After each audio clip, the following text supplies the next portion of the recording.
this is Dominic, wedding DJ. And this is Serena, wedding planner. And together we are the Wedding Duo. We are here to talk all things weddings. Planning a wedding can be stressful, but we are here to help. So before you say, that's it, we're going to Vegas, don't go to Vegas. Let's have some fun. Join us as we answer your wedding questions and help navigate planning one of the biggest days of your life with the Wedding Duo.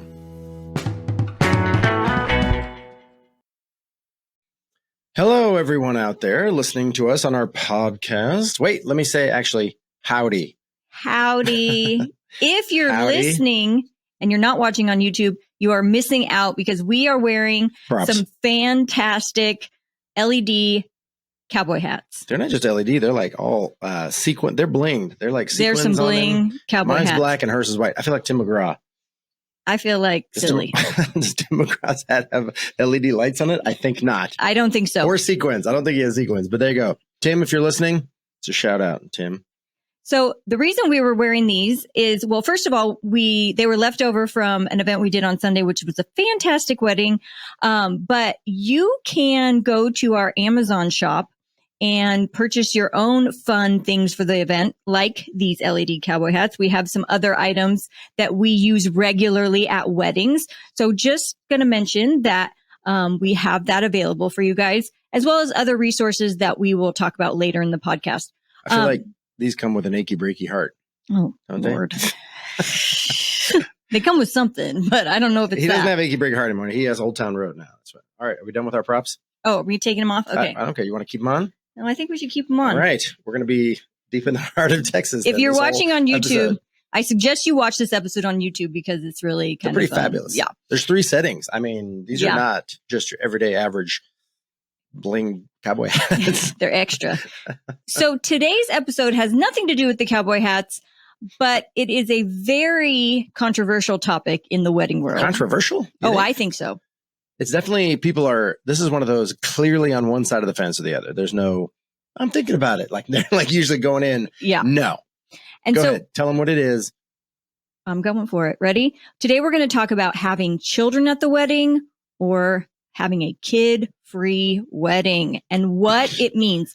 Like everybody's already got a camp. They're like, no kids. And everybody else is like, the other people are like, oh yeah, kids. Yeah. It definitely choose your side. Depends on a lot of factors. One of them, and the main one, I think, being like your family and what is traditional for what you do in your family. I think that there's a lot of families out there that they don't even question the fact that kids are going to be at the wedding. They're questioning it now. They're like, is that an option? Right. Can I not have kids? Oh my God. Yeah. Because maybe you went to a wedding and there were a lot of kids and they were, what's the word?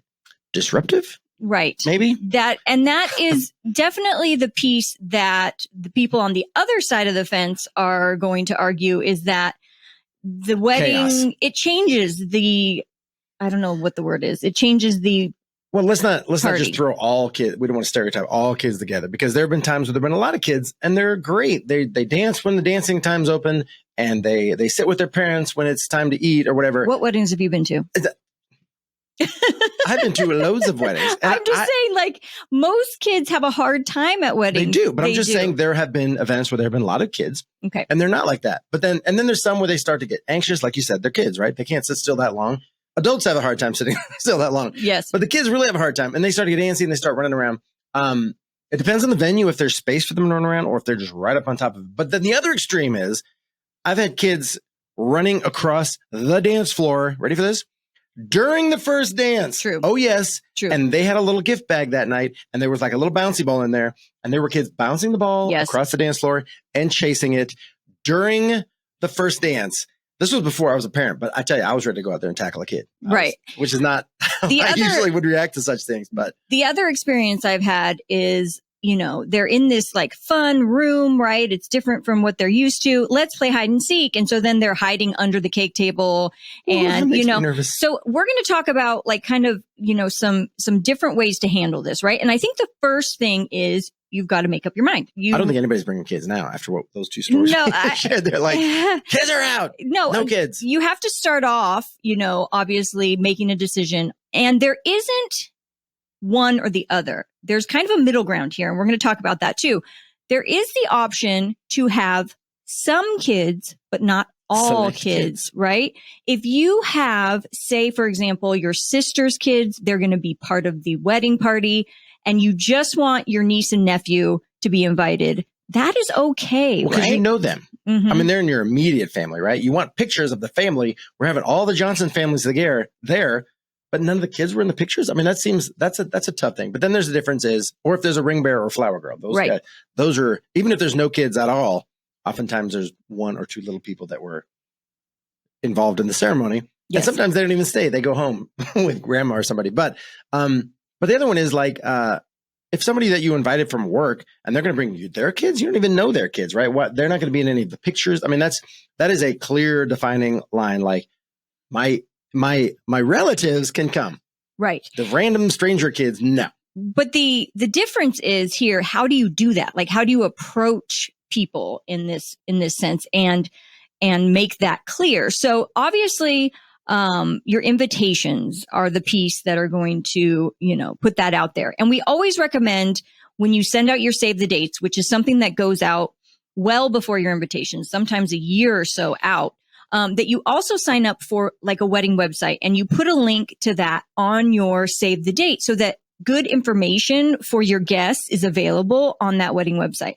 Something you can put on that wedding website is whether or not kids are able to attend. And the reason you want people to know this really far in advance is if I'm planning on flying in, from out of state, and I have little ones, I need to know that piece of information. I don't want to book a flight with my whole family and then I get the invitation 2 to 3 months out and it says no kids. And I'm like, wait a minute, what am I supposed to do with the kids? Right. So that needs to be clear out the gate. Well, and there are people like us.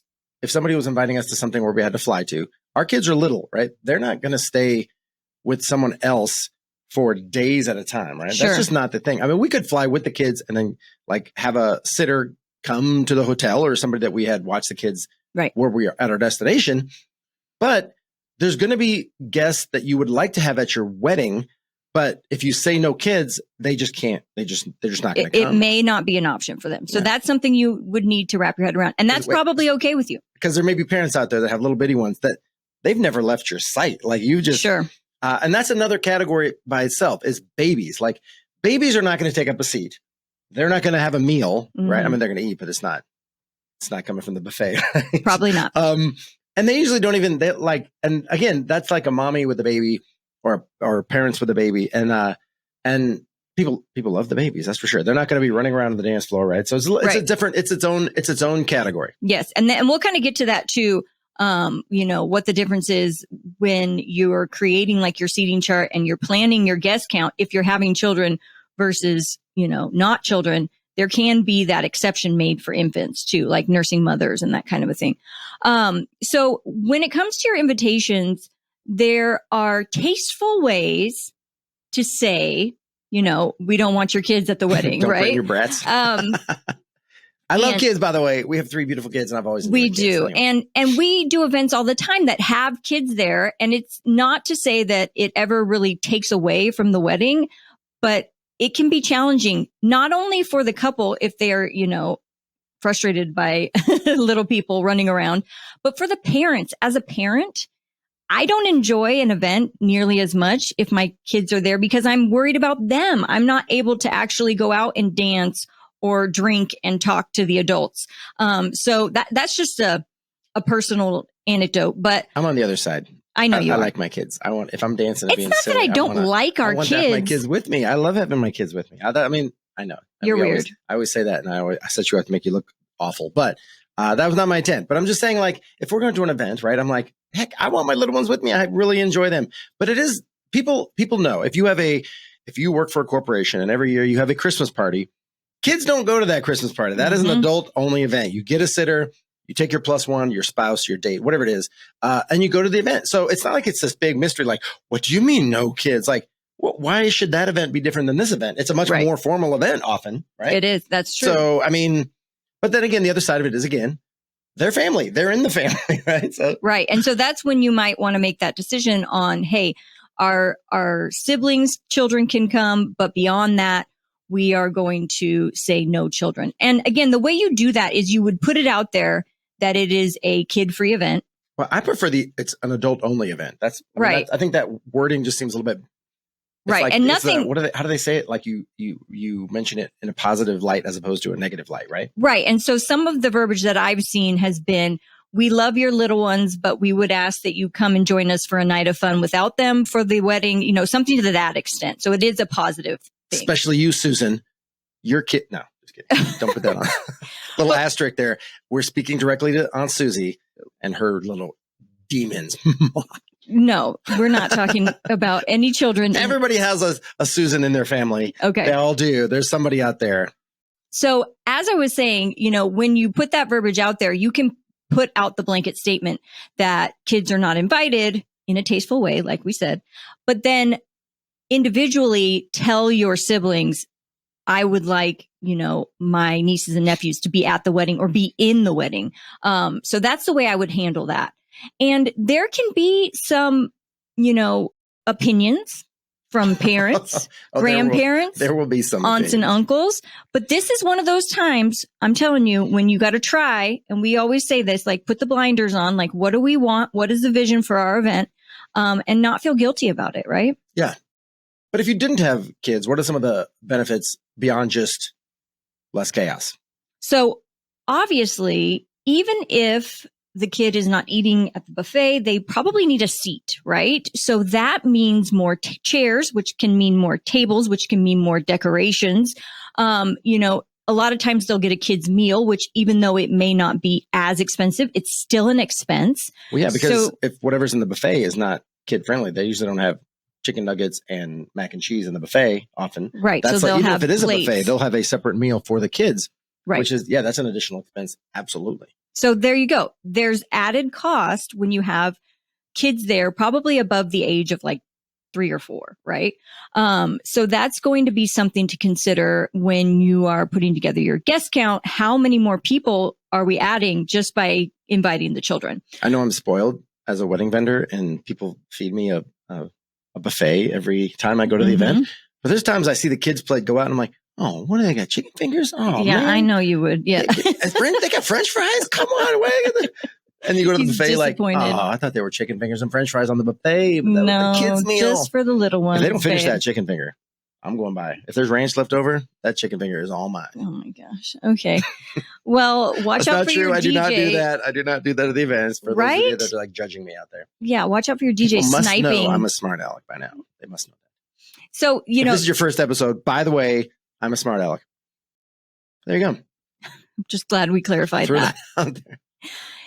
So this can be a hard decision to make in the sense that there are family opinions. You may feel pressure from outside entities. But in the end, the budget is a factor and the vision for the event. The other thing, and I'm just going to say this as like a personal opinion, it kind of drives me crazy at events,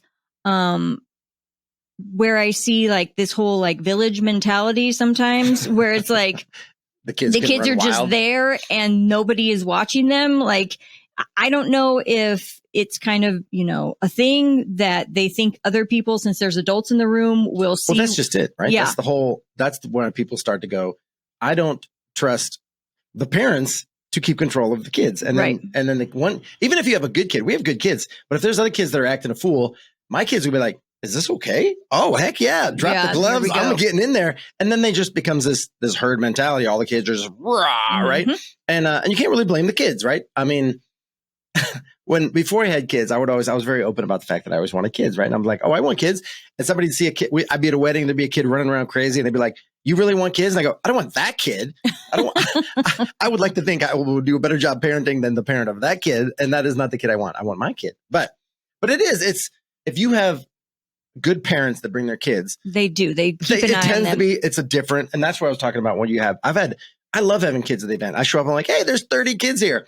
I mean, and I talk to the kids, I interact with the kids, but then I get a bunch of little assistant DJs. And there's nights where I go up to my booth and I'm like, okay, y'all need to scoot out of the way. I can't get to my board. Yeah.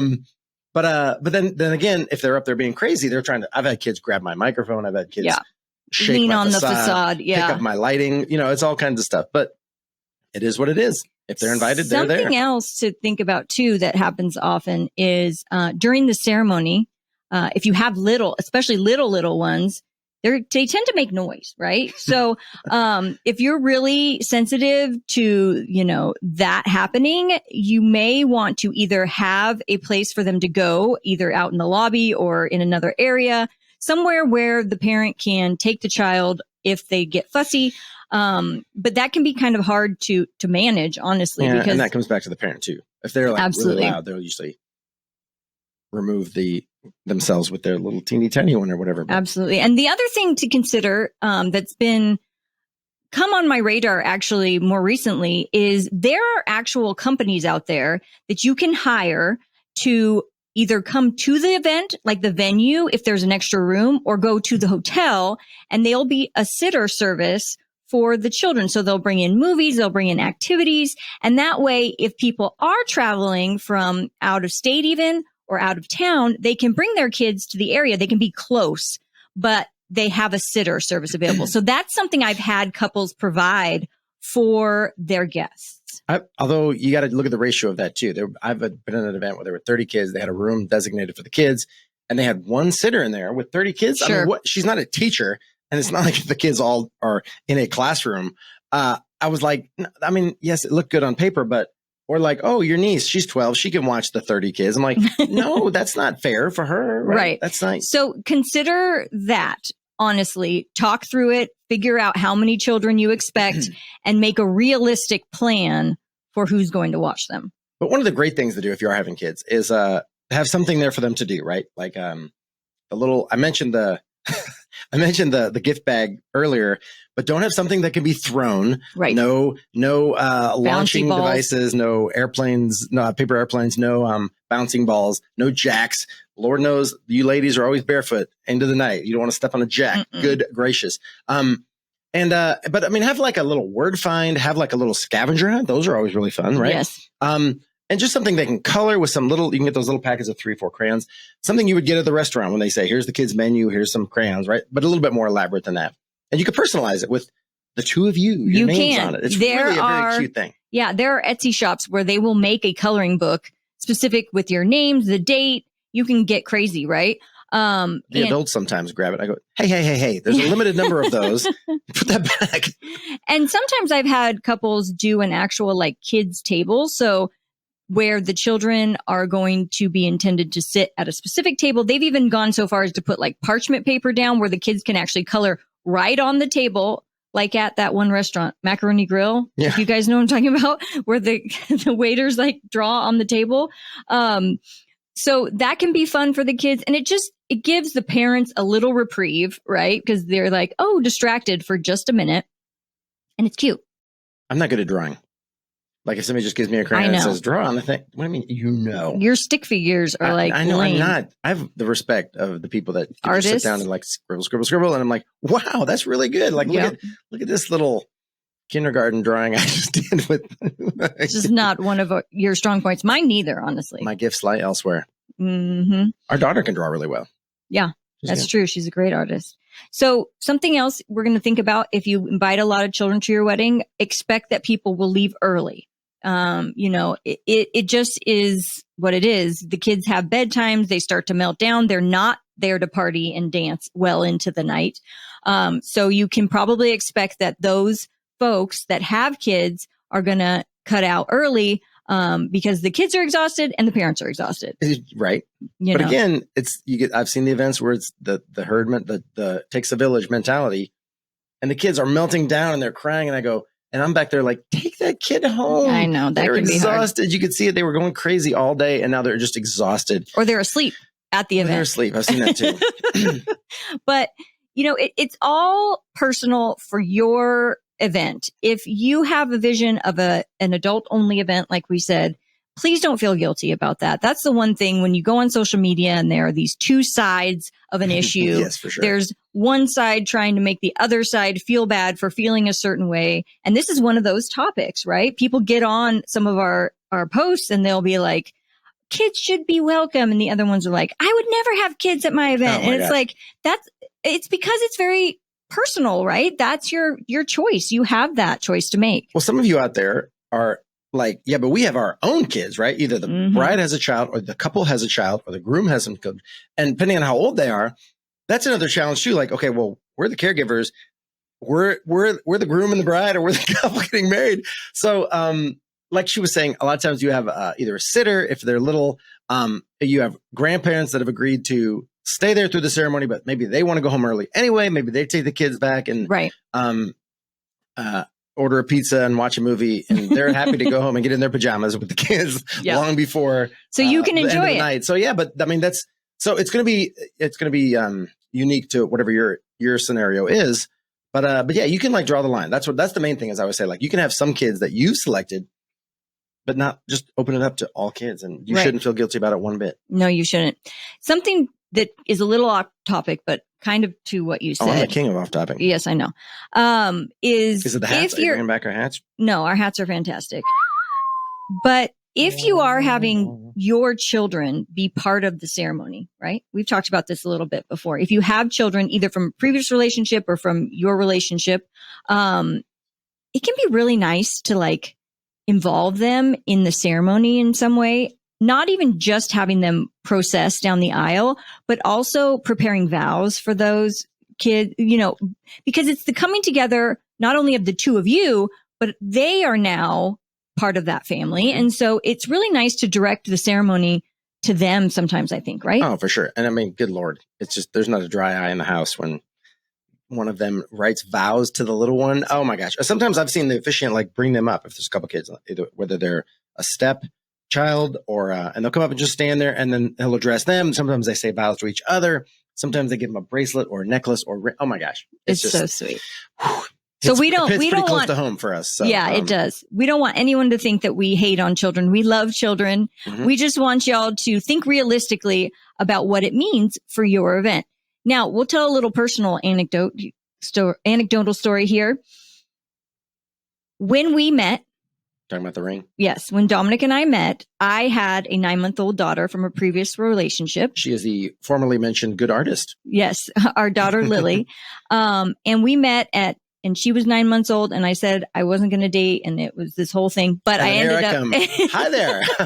But it ended up happening. How did you resist? Oh my gosh! Yes, if I'd had this hat on that night, it never would have happened. Never would have been. I would have made it. But so we completely understand. We then had another child, our son, Bryce, and we still weren't married at that point either, right? Living in sin. But when Bryce was, how old did we get married? Oh my gosh. Just a little. He was 4. 4, yeah, somewhere in there. We got married at the courthouse. And after that, I think it was 2 years later, we had our third, Grayson. And then a year or two later, about that time, but Grayson was about 18 months old. Dominic adopted Lily in the most incredible adoption ceremony. I mean, it was at the courthouse, right? The judge actually commented. He was like, that's like the best adoption ceremony. It was the greatest. It was good thing. And both of our parents were there. And like, it was just really touching and wonderful. So we are all about the blended families here. I got a necklace for Lily that's engraved. And it's like, it's something that's like, it's got a disc, but it's also got a little heart with diamonds. But it looks like a grown up. I didn't want something like, too childish that she would wear when she's little, but then not want it when she's older. So it's a great keepsake. But I wanted something too. And again, to the childish point, I didn't want to be like, you have half the heart and I'll wear the other half the heart. I'm also a grown up male and I can't walk around like it's just best friends, but my daughter's got the other half. I mean, you could. I probably would. But yes, you would. If you've ever seen a video, I have a second ring on my pinky. I tell people my wife doesn't trust me. She wants me to wear 2 wedding rings when I go out. That's also true. But I wear this one for her and then this one's for my Lily. And I put that on in the courthouse that day and it hasn't come off since. No, it hasn't. Slept off occasionally in the shower, but it doesn't come off like to take it off. But right. But yeah, it's kind of, that's how we did it. But man, I've seen some people get very creative with the vows or a song or a dance. That's nice too. Later in the night when you have a dance with the couple have their first dance, bride and dad, groom and mom, and then groom and stepdaughter. Oh my God, that's another moment. Tearjerker. Oh, not a dry eye in the place. That always gets you. Always gets me. Yeah, for sure. But I mean, it doesn't take much. Unless you're dead inside, that of course that would get you. I'm not dead inside. I'm not saying you. I'm just saying like it's just a natural emotional thing. The one in my head And he was doing the whole thing. She was standing on his feet. They were doing a slow dance together. Yes. I look over and I made eye contact with the photographer by mistake. And we both were like, "Oh, so beautiful." We're like a wreck, just a wreck. But that's how it should be. The emotions are high, right? Mm-hmm. And you should let the tears flow. And one other thing, oftentimes like when I'm doing introductions into the room, like I'll introduce the wedding party. Sometimes I give a shout out to the parents. Once in a while, the parents get introduced, like they walk in. But for the most part, people are like, "What about the parents?" I'm like, I found it easier just to be like, let's give a shout out real quick to our bride's parents, right. Julie and Steven over there at table 6. And they're like, hey, and they wave but they don't have to they don't have to walk in the room with it. Yes. But if the ring bearer and flower girl are still there, or ring bearers or flower girls. And they're older. Well, it depends. If there's like a little 4-year-old girl and she's sitting there with the bridesmaids. And they're not terrified. Yes. I'm like, I'm not going to go tell, no, we're not doing kids. Go sit down. But I had a planner do that once. Like, she needs to go because I'm like, and she cried. And I was like, you mean woman. There's no reason I can't introduce her and have her walk in. If the bride and groom want it. If they want to, of course, of course. But, and even if they weren't on my list, I get their names. I'll give them a shout out. Like, let's give a quick shout out. And the flower this past weekend, remember the flower girl was like, she stood up and did a little twirl in her dress. She was beside Katie was her name. Cute. She was like, I go, and later I'm like, Katie, did you hear me say her name? She was like, I did. And the mom was like, oh, she did. All right. Because she was a little means star. A lot to them, right? It does. Yeah. So you can introduce the kids too. But again, if the boys are already disheveled, their ties, their shirts untucked, they're already running around, they're dirty. I'm like, no, let me just give them a shout out because they're not going to stand there. For sure. But that's up to you, the couple, not up to your DJ. Exactly. No. Yeah. If you want nothing to do with the kids being introduced, that's totally fine too. Yep. But if you think that might be a good idea, talk to your DJ about it. But I have the mic and they're going to listen to everything I got to say. That's my Adam Sandler there. You guys, let's mention a few resources we have for you real quick. Sure. We just redid our website and it looks so fantastic. If you've never been to our website, it's theweddingduo.co. And we have resources for couples. If you're a vendor, what are you doing? If you're watching this on YouTube right now, what the heck are you doing with that hat? All the lights on my hat. Oh my gosh. Moving my head around. We have resources if you're a brand and want to work with us. So there's just a lot of fun things. You can also visit our shop where we have downloadable items such as our music planner, which is a super helpful piece especially if you're DIYing your music. It can help guide you on that. And then of course you can follow us on TikTok, Instagram. Our YouTube has been more popular lately because of the silly wobble video that I posted. Video.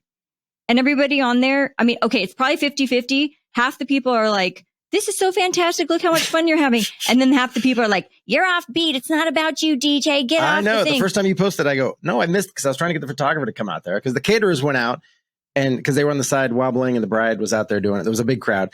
And then the bride like waved the caterers into the crowd. I'm like, oh, we're bringing vendors out? I'm the DJ. Shoot, I got to represent. So of course I went out. And then I was trying to get the photographer out and he had nothing to do with it. But I was waving at the photographer and I jumped before everyone else. I'm like, look, I'm not even on the beat. But anyway. Yes, and the people noticed. Yes, and the people noticed. Thank you. Thank you, YouTube. Trolls of social media. But anyways, the other thing is, if you visit our website, theweddingduo.co, we do virtual one-on-one planning, and we are now implementing Timeline Genius into that, which is a wonderful software for creating a really great timeline. So if you don't have a professional planner, that can be another great option. Have us come in, help set you up for success. And then you can have, your friend or mother-in-law, be the coordinator. We had a virtual planning meeting yesterday with Natasha and Antonio, but Antonio was not the groom. Antonio is the planner, but the email said, we want to set up a time because we don't know what we're doing. And Antonio kind of sat there a little bit wide-eyed, like, if you're listening, Antonio, you got this, dude, you got this. But that's why I'm like, well, that's why we're here. We're going to kind of help you. And then he's going to grab the reins. And they have professionals around them. So it's going to be great. But it was kind of but it was really, it can be really helpful if you're like, I need something like the glue to bring it all together and just have a timeline that we've gone through with professionals and then give it to Aunt Betty and she can run the show. Or That's Antonio. True. Or Antonio's coming to a wedding near you. Number 2, you have the helm. So it is time to end this episode. How are we going to do that, my love? Well, we're going to tip our hats, wander off to the pasture with this piece of straw in my mouth. No, We'll end it like we always do. And especially with this topic about the kids, it is a very personal day. Just because your cousin did something doesn't mean you have to. Don't let somebody talk you into something you don't want to do or talk you out of something you have your heart set on. Just do it the way you want to do it, you and your significant other. Absolutely. Happy wedding planning, y'all. We'll end it with our kiss. Yeehaw. Mwah. Bye.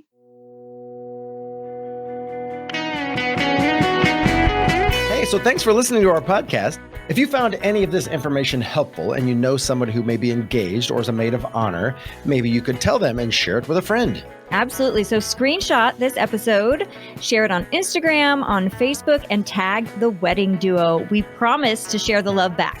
Also, if you are interested in more resources or the show notes, you can go to theweddingduo.co. We have one-on-one virtual sessions, a shop, all sorts of fun stuff. Check it out.